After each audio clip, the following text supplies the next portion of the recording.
చిన్న విత్తనం మట్టిలో పడుకునుంది.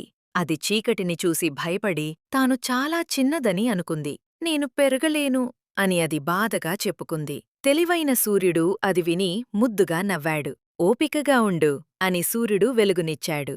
వర్షం చిందులేస్తూ వచ్చింది. నీళ్లు తాగి బలంగా పెరుగు అని వర్షం ప్రేమగా చెప్పింది. విత్తనం ధైర్యం చేసి కొంచెం పైకి నెట్టుకుంది. నెమ్మదిగా ఒక చిన్న పచ్చ మొలక బయటికి వచ్చింది.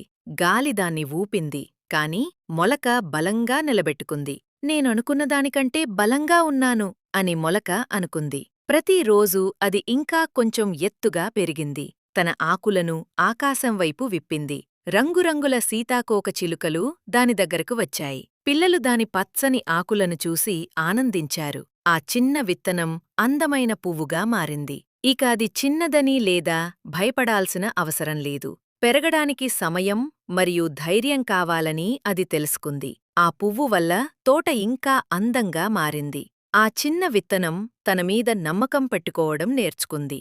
కథ నీతి: ఓపిక, ధైర్యం మరియు సహాయం ఉంటే మనం అద్భుతంగా పెరుగుతాం.